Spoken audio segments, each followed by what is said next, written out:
All right. All right. Welcome to Mountain Real Estate. Today we have Daniel with Key Data. So, Daniel, welcome to the podcast. Good morning, everybody. Good to talk to another Coloradoan. Yeah. Why don't you start out by telling us about yourself and about the company you work for? For sure. My name is Daniel Leifeld, and I live in Newcastle, Colorado. I work for a company called Key Data. We provide business intelligence and market intelligence tools for property managers all over the world.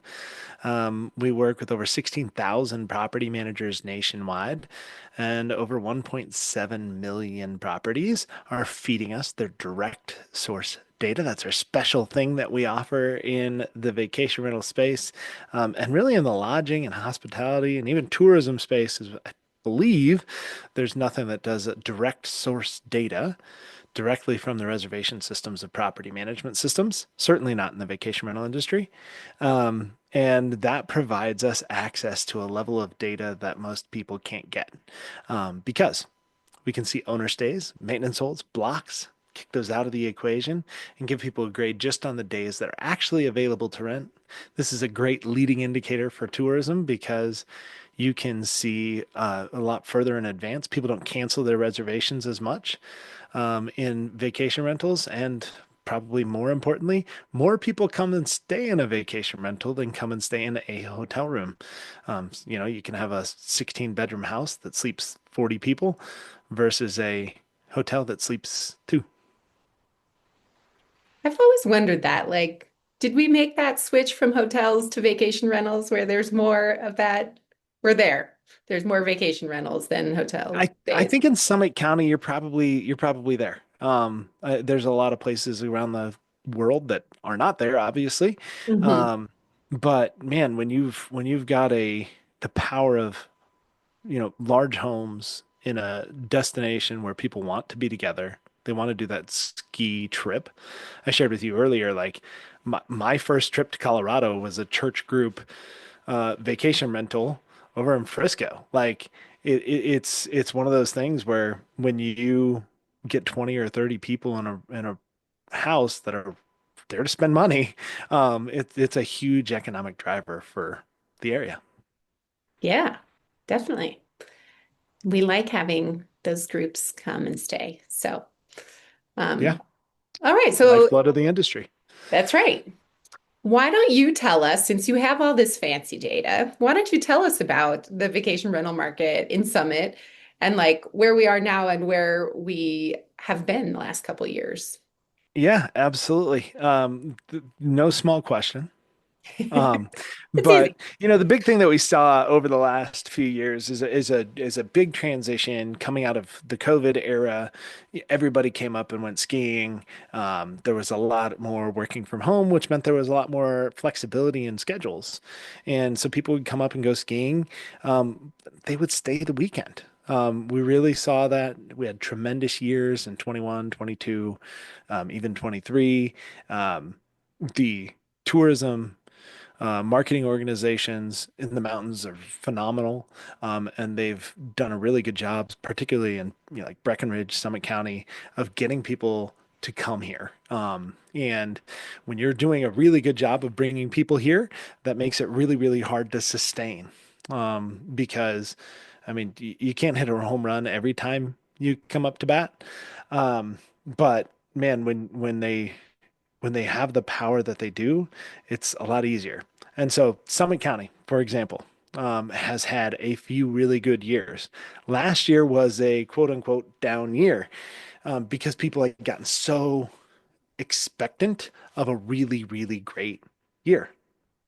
And so they were down just a little bit last year, but this year they're up pretty substantially. Certainly, pacing wise, going into ski season, we all know that, man, if there's no snow, like all of this kind of goes out the window in a hurry. But to date, we're still up in Summit County. I'll kind of preface this by pointing out that there's a lot of positivity across ski markets in Colorado. I'll kind of approach that here. So Oops, sorry. Wasn't ready to quite share the screen yet. All right. We get to see all the fancy dashboards. Here we go. You're able to see my screen, right? Yes. Sorry. So when we get into what's going on across Colorado, Colorado's having a very good year. Yay. We're up about 0.5% in occupancy. This is phenomenal. And the stuff that's getting booked is also at a higher rate. So this is where the data really starts to get interesting, how a property manager measures success and really also how a homeowner measures success really matters. And it's really important that you measure it on the combination of occupancy and average daily rate. It is very frustrating when somebody says, "Oh, I don't need any help with my pricing. I'm already 100% occupied." That means you left a lot of money on the table and you're losing out on a lot of money as you if you employ that strategy moving forward. So we can see the occupancy across Colorado is up about 0.5%, and the stuff that's getting booked during the 2025 ski season is quite a bit ahead of where it was last year at this time. And that means that revenue is up about $7 per property per night across Colorado. Now that's really great. We're seeing average length of stay pretty much even with where it was last year. Because average daily rate is up, we're seeing a larger average stay value. And then we're seeing a booking window that's at least in line with where it was last year, slightly shorter, but nothing to get really too worked up about. But as we look at the ski season, and by the way, all of the data that I'm going to show you is for ski season this year, so you don't have to refamiliarize yourself every time you look at one of these graphs. But we're looking at just ski season, which is arbitrarily put in here at December through April of next year. So, seeing really strong bookings across Colorado as we start ski season.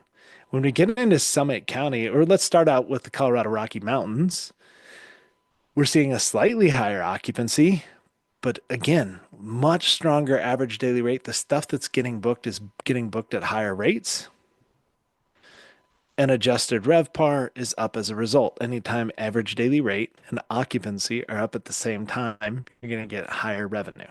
So, really solid data here. You'll see that same average length of stay across the Colorado Rocky Mountains. And this includes 11 different ski markets, is what I've put in here. Okay. Pretty much all the ski markets you can think of in Colorado.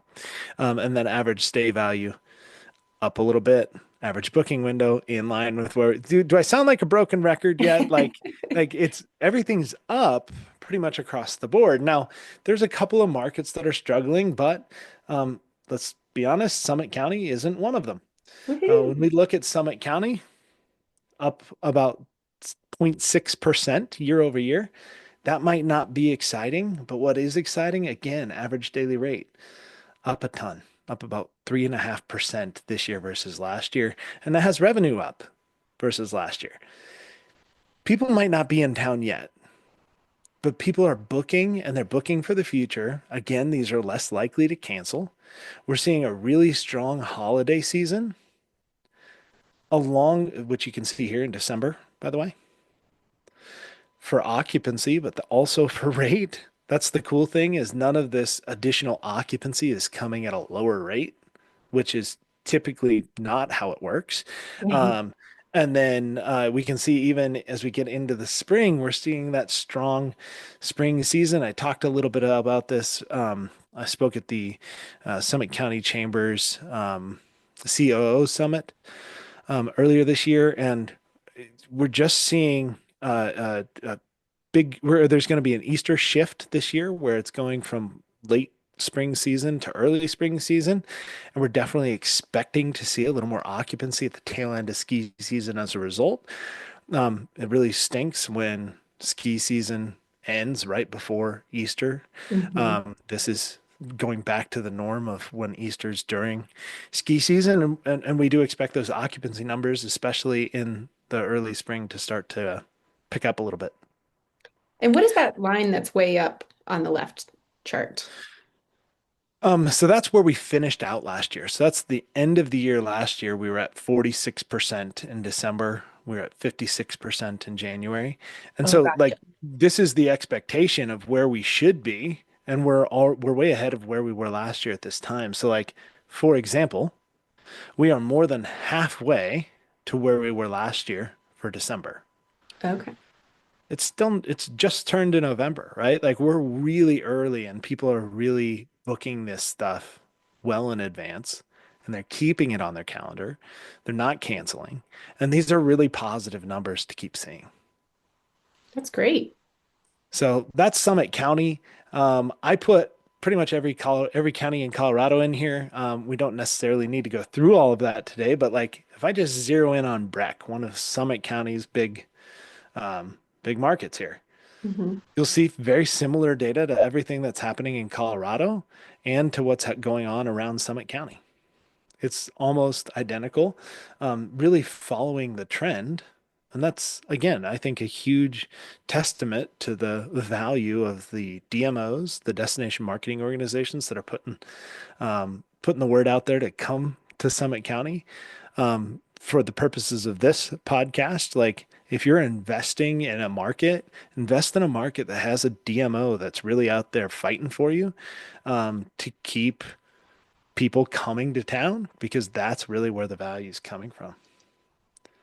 That's good Um, perspective. I haven't thought about like the marketing actually does work to get people here. I thought it was just the snow. well, yeah, it just happens, right? Like if you build it, they will come. Well, it's Yeah. not quite that simple. There's a reason why Texans choose Breckenridge over another market, right? Like it really matters. When we get into one of your closest markets, right? Like get into Vail, you're really looking at similar trends though, with occupancy slightly ahead, average daily rate slightly ahead, revenue slightly ahead. Hmm. Little just trailing a little bit further or a little further behind Summit County, but still doing well. Yeah. Average daily rate over $1,000. That's crazy. Right. I mean, just it's a higher Yeah. tier of product. There's not as many, two-bedroom condos that are in Vail Right. compared to a Breckenridge.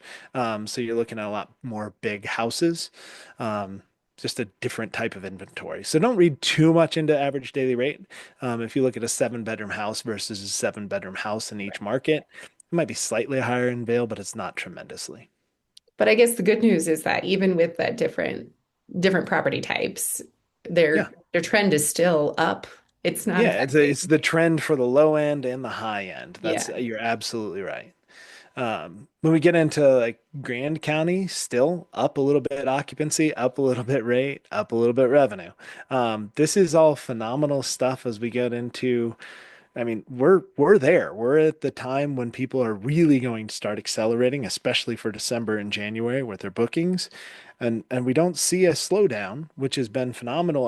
The presentation that I gave to the Summit County COO Summit was about a month ago now, and we're seeing the trend continue. At that point, we were at 20% of the way booked for ski season. Now we're, somewhere around 33, 35% booked.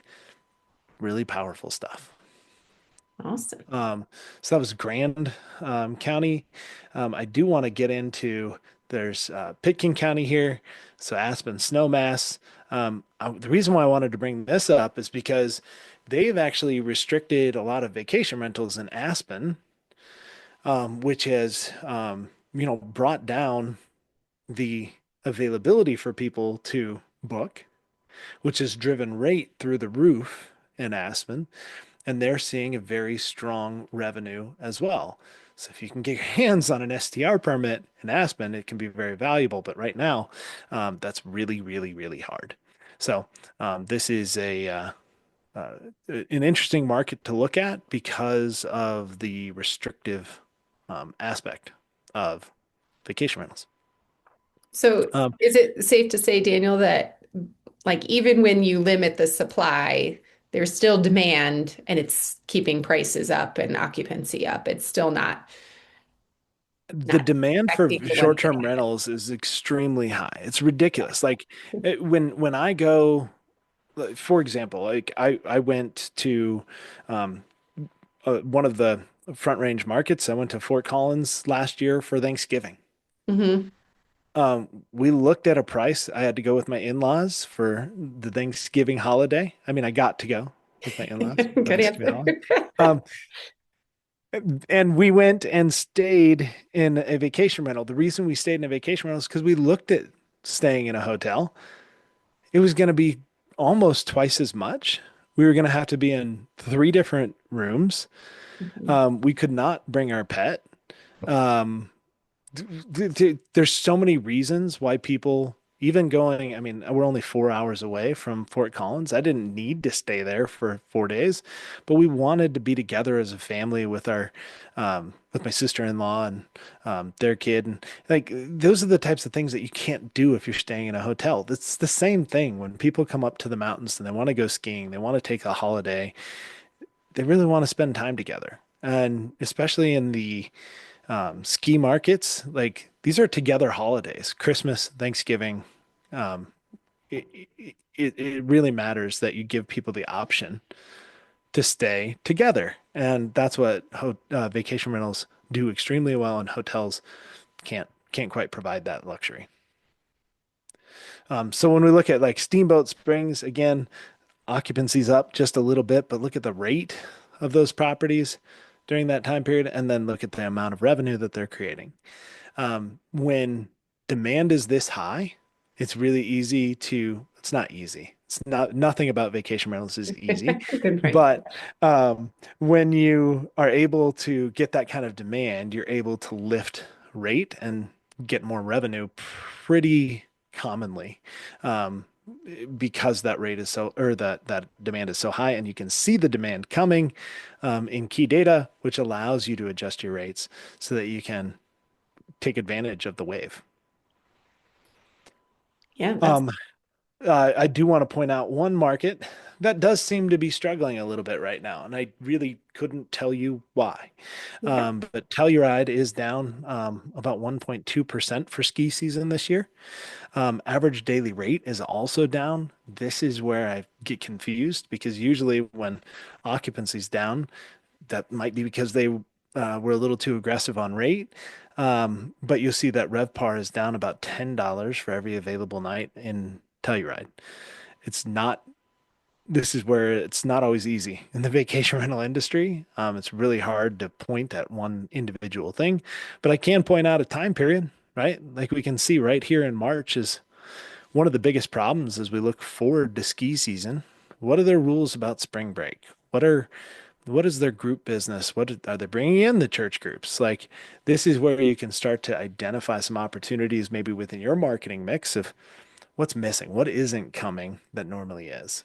Now, I don't think that this is, Steamboat stealing Telluride's business, or Breckenridge stealing Telluride's business, but it is something that the property managers and the DMO and Telluride have got to dive into where people are coming from. Where did they come from last year, and where are they not coming from now? Yeah, that's very interesting. Now, I do want to throw in a little bit of front range information here, just Awesome. because I know your listeners are located throughout the front range.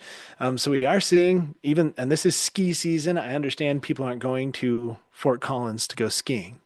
That's not what I'm trying to say, but this is for that same season. I just wanted to be consistent on the time frame.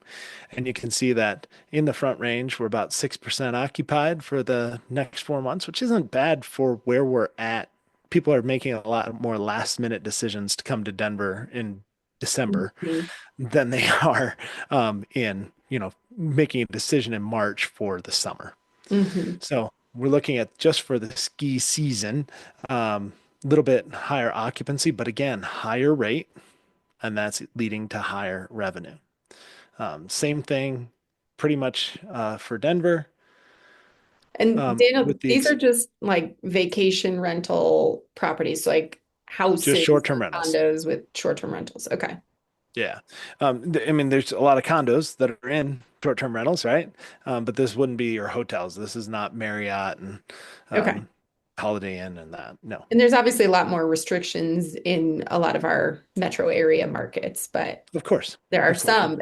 I mean, I guess it's good to see the data that there are some people getting good vacation rental revenue in the Front Range. Yeah, absolutely. For example, let's look at Colorado Springs, which is always an interesting one to look at. Hmm. They have been one of the most dynamic markets, I would say, in Colorado over the last 5 years, where they've been kind of up and down all over the place, whether it be economically or because of the COVID time period and how shut down they were or were not. The ability to travel to Colorado Springs and why. They've got a lot going on down there. So there's a lot of interesting things about Colorado Springs. You're certainly seeing over the next 6 months. Now, again, this is at a pretty low occupancy level throughout the year, but occupancy down about 3% this year versus last year as of today, or excuse me, up about 3% this year versus last year as of today. But look at the average daily rate during that time period. Huge swing in average daily rate. We've seen this go back and forth over the last 5 years. Either rate is way up and occupancy's down, or rate is way down and occupancy's up. And that's where we're seeing these huge swings. And you see that the revenue is the same though. Hmm. Interesting. Most property managers and owners would love to see higher occupancy, lower rate, or excuse me, higher rate, lower occupancy because there's less wear Hmm. and tear on the property, there's less turns, it costs less to manage fewer bookings at higher rates than it does to do more bookings at lower rates. Um, so sorry, got to get that together on a Monday morning. But we've like being able to tie all this together is really valuable for the property manager because they can say, okay, well, we pushed rate and we lost occupancy. Hmm. So we're still making the same amount of money. Hmm. To be able to know that you're still where you expected to be can be a game changer for a property manager and an owner. Yeah. That's so interesting. I also feel like these trends are very similar to what we see on like the sales side or um, even on the Front Range on the long-term rental return side, like Colorado Springs kind of had its heyday and then has struggled a little bit lately. And Denver still kind of saw things go up, but then things started coming down. And I think it's interesting that like it's all tied together. There's some macroeconomics that affect it, but it's good trend analysis in that what you're showing us, you can look ahead of time and see what's coming, whereas we're normally just hoping hoping for the best in the next month to get that tenant in. Well, exactly. And well, and that's where the data from Key Data, the way that we've set this up, it really came from the necessity of a property manager. Our Mhm. owner was a property manager in Northwest Florida. He managed 750 homes. He was just trying to see how much his competitors were charging for oceanfront six-bedroom houses during spring break. And he kind of stumbled onto, oh, everybody has that same question, and like we can make something out of this. So, when we brought this to Colorado, I mean, the Colorado DMOs specifically recognized the opportunity to understand where they should be putting money, when they should be putting money into the marketing for these destinations. So, um, huge thing that we stumbled upon and found a huge opportunity for. Yeah. Well, that leads me to a question. Who is your typical clientele for key data? Like, who do you sell this data to? Yeah, so typically we work with vacation rental managers or short-term rental managers. Everybody, who's that? Like Airbnbs? Well, not exactly. Most people don't realize most of the data, most of the listings on Airbnb and VRBO are actually coming from professional property managers. Very seldomly is it John Doe listing his, maybe not very seldomly, about I've had a 40%. few. Yeah. Yeah, about 40% of the listings on Airbnb and VRBO are actually John Doe putting his property on Airbnb directly. Typically, what happens is John Doe lists with Mountain Management Company, and mountain management company manages 150 other properties for other people who don't want to deal with the marketing of a property, dealing with a guest in the middle of the night, who can't turn on the air conditioner even though it's posted 17 different ways till Yeah. Sunday. Um, those are the types of things that the professional property managers do. Professional property managers usually have a revenue manager. That revenue manager needs a tool to help them understand when people are up or down so that they can adjust rate. And that's usually our primary customer. But Okay. we have people who have from one to 40,000 properties. So we really run this scale Yeah, for property managers of all sizes. that's awesome. And do you, so if there were people that managed their property and really wanted to optimize those rates and those occupancies, like this data would be that indicator if you want to get into that depth as an individual property manager. Yes, absolutely. So I cover the Colorado market, and anybody can reach out to me if they want to get access to key data. The biggest thing that you need is a property management system. There are a ton of property management systems out there, but if you are just looking to unify your calendars, there's some great options that are low investment. So that you can unify your calendars, get a better hold on your accounting, and then also provide a website that people can book directly so you don't have to pay exorbitant Airbnb and VRBO fees. Especially now, for anybody who doesn't know, Airbnb is making you pay all the fees. That's a really tough situation for a lot of hosts. So, Yeah. getting a professional property manager or doing it yourself, but using a PMS will help you tremendously in that effort. Yeah. Especially, I know maybe less so in the short-term rental market, but with Colorado's legislation, I feel like the mom and pop landlords it's getting harder. Yeah, yeah. I Um, mean, there's a lot of miscommunication about the impact of vacation rentals on affordable housing. And so there's a lot of legal challenges being pushed at vacation rentals, even though they're not the problem. And individual hosts who bought a home and want to rent it, they're not making it easier for you. And you don't need me to tell you that. yeah. But having a property manager who's going to represent it gives it a layer of professionalism and even safety and security, which is what um, a lot of the legislation is targeting as a way to limit vacation rentals.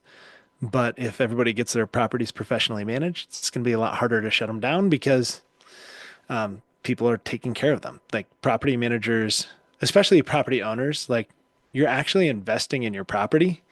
Um, you want it to be nice for the guest, so it's not going to be an old, rundown, decrepit second home. People are going to take care of it, manicure it. They're going to have people mowing the yard. They're going to have people moving the trash in and out. Like these are things that people have a problem with, and so having it professionally managed gets it taken care of. Yeah. Yeah. Well, you have a lot of experience in this. One final question for you. Like, what advice would you give somebody who's looking to purchase a vacation rental property in Summit County this year? Uh, don't use scrape data to provide a rental projection. The reason why is because, so little quick education here. You've got scraped data, which is looking at Airbnb and VRBO, looking at the calendar and saying, what was the property listed at? And then you come back the next day and you look at the property and you say, oh, that's not available anymore. Let's say that it was booked at that rate.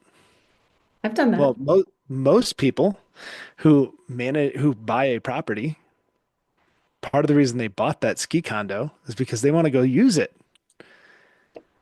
So if you go stay in that property, that's a $0 booking, and Mhm. scraped data can't see that. And so the problem with scraped data is you're going to get an inflated number. And so when you go and you say, okay, this property was going to make 100,000, well, if I use it for 5 weekends out of ski season, now all of a sudden it's only going to make 50,000. Now all of a sudden you can't pay for the property. That's going to be a huge financial burden for yourself. So get direct source data as your rental projection. get an opinion from a professional so that you don't get yourself into a really bad financial decision. I've seen over the last 5 years a lot of people who come in and they say, you can't make any money on vacation rentals because they didn't understand the implications of using scraped data as a rental projection. And more importantly, they didn't think about their usage, their own personal usage of the property. And so that's probably my biggest one. If you're looking to buy a vacation rental, make sure that you've got an accurate rental projection and that you've thought about how much you're going to use the property so that you don't end up losing your first home because you bought a second. Oh, good words of wisdom there. And that's definitely, yeah, looking at those rental projections is one number, but there's a lot of factors. We have some clients that are only going to be here in summer, and some that are want to use it all winter, and then say, how much will I make in the summer? So being able to look at that month by month and look at the projections of what the next season looks like is really helpful in running those spreadsheets. Yeah, absolutely. Well, awesome, Daniel. Thank you so much. Any final words of wisdom? And I'll put all of your contact information in the show notes. But any final words of wisdom for the listeners? People don't usually ask me for words of wisdom, so I appreciate Wise. you asking that. But no, I think that the biggest thing is just be smart when you look at investing in a vacation rental. Get your alternative sources of where to get information about how that property is going to perform. Super important. And go skiing, wear a helmet. Hmm. There you go. That's really good words of wisdom. There's my words of wisdom. Come visit, spend your money, but wear your helmet and stay out Wear of your the helmet. hospital. We don't need you to clog up the hospital. Yeah. Oh, and if you're from Texas, just slow down just a little bit. There we go. Yeah, great words of wisdom. There you go. Awesome. Well, thank you so much for sharing this. You guys have a really, really cool tool that helps inform a lot of decisions with some very accurate data that we don't see all the time. So, really appreciate you sharing this, Daniel. Thank you. I appreciate your time. Thanks for having me. Yeah.